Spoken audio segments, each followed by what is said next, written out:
الصغير واش بصح اختار يمثل المنتخب المغربي على النظير ديالو الفرنسي؟ واش بصح وليد الكراكي غادي يعيط عليه في التجمع المقبل في شهر مارس لمواجهه البرازيل والبيرو؟ واش غادي تعرفوا عليه في هذا الفيديو، ولكن قبل ما تنساوش تدعمونا بشي لايك والاشتراك في القناه. الياس بن صغير حاليا هو افضل موهبه في الدوري الفرنسي، واللي العمر ديالو 17 سنه، يعني راه عنده مستقبل واعر، وعنده 3 الاهداف في الدوري الفرنسي حاليا، وكيلعب في مركز مهاجم حر وجناح ايسر. اول مباراه ديالو مع موناكو الرسميه ضد اوكسير دخل كبديل وسجل هدفين بطريقه رائعه وعالميه، ودخل تاريخ الدوري الفرنسي كاصغر لاعب كيسجل هدفين في اول مباراه رسميه. نادي موناكو هو من افضل النوادي لتصعيد المواهب، ومن بين هذه المواهب اللاعب الفرنسي كيليان مبابي، واللاعب الفرنسي الاخر تشياوميني. موناكو حاليا خدامه على الياس بن صغير وعطيه ليه فرصه في جميع المباريات، وكيدخل اساسي حيت راه كيشوفوا فيه مشروع كبير ولاعب عنده مستقبل، وغادي يستافدوا منه ماديا وحتى كرويا. الخلاصه ديال هادشي كامل، الياس بن صغير غادي يولي من افضل اللاعبين في العالم في المستقبل. دابا غادي ندوزو نهضروا على علاقه اللاعب الياس بن صغير مع المنتخب المغربي. الياس بن صغير من اب مغربي وام مغربيه، ولكن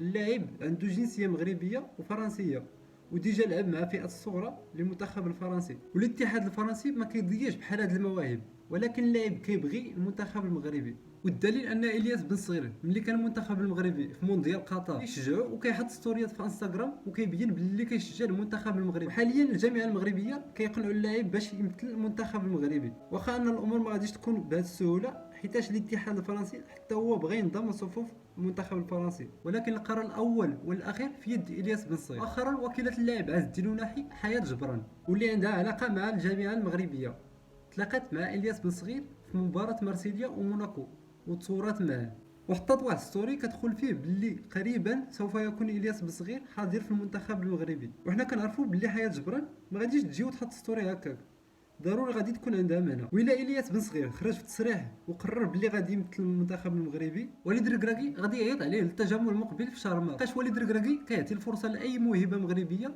كما دار مع بلال الخنوس.